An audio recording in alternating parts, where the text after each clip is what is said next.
Welcome back to Retail Redeveloped. I'm Kate Yates. Today I want to talk to you a little bit about Macy's and their decision to downsize some stores moving forward.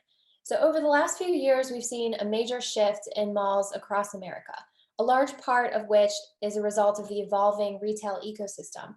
And I'm really not just speaking to store closings, but truly the change in merchandising mix.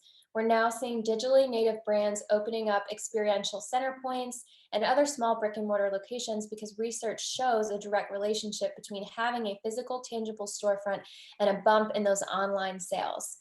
Strong foot traffic overflow that tenants feed off of in a mall environment comes at a price, and we've seen store closings that are influenced at different levels by a number of those different factors. This changing landscape is coupled with the movement of stores either downsizing their standard footprint altogether or rolling out smaller scale test locations where they might be experimenting with technology or research or demographics. And we're seeing this more and more. A number of household names that have been transforming from big box stores in the suburbs to small format shops in urban neighborhoods.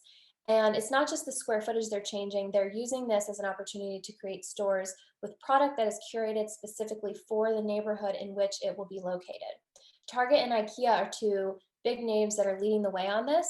And smaller translates over to 130,000 square feet being their typical layout, down to anywhere from 20 to 40,000. So pretty big change there. The smallest Target store to date is actually in Chicago's Wicker Park, spanning 12,800 square feet. At this point, you're essentially looking at a convenience store. I mean, Rite Aids were 11,000 square feet, and I don't think we're very far from seeing more progressive adaptive concepts like Target that decide they want to roll out a higher end convenience store focused on city living solutions. We've already started seeing these covert brands. DJX is a good example. If you don't know, check it out. It's Dollar General on steroids, essentially. And IKEA opened their first mini store in Manhattan's Upper East Side. It's a 3-story store. It's just at 7,000 or 17,000 square feet from the larger, massive monster 300,000 square foot store. The latest retailer to move small is one of US Mall's top occupant, Macy's. They're going to begin opening several smaller stores over the next 2 years. So this new rollout will not only have a smaller footprint, but they will not be located within malls at all. They're actually closing all underperforming stores in the weakest US malls. That's important to note. 800 locations across the US. So they're one of the biggest tenants at US malls right now.